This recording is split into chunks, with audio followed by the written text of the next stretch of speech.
स्नायू अकडलेले आहेत ते ढिल्ले करून घेते. हे सर्व प्रकारचे ट्रीटमेंट असतात, त्याच्याने कमी होऊन जाईल. मीटिंग वगैरे केले तर ते परत रिव्हर्स होत आहे, कारण मसल्स मध्ये ताकद नाही. जोपर्यंत स्नायू मजबूत होत नाही, तुम्ही कितीही ट्रीटमेंट करा ते रिव्हर्स होणार.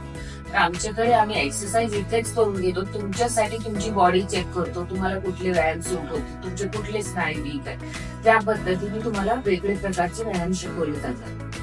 ते केल्यावर तुम्हाला कायमस्वरूपी हळूहळू ऍक्टिव्हिटी येते.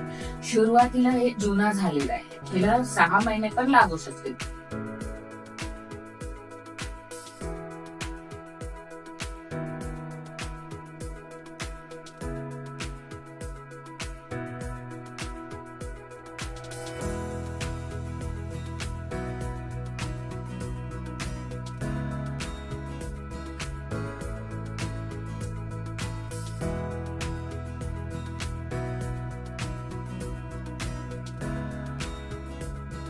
बाजू असतं उजवी डावी, ही जी एका बाजूला गादी सरकून पायाची शीर दाबायला लागली.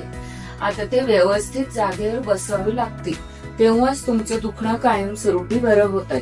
फिजिओथेरपी केला होता का तुम्ही? नाही, तिने सांगितलं होतं नाही. ठीक आहे, आता हे ट्रीटमेंट करावं लागणार. ह्यामध्ये हाताने मणकेची सेटिंग करते मी, काही व्यायाम असतात, मशीन असतात, ते सगळं इथे 2 तासाचे उपचार करून घेतो आम्ही, त्याच्याने व्यवस्थित होतं.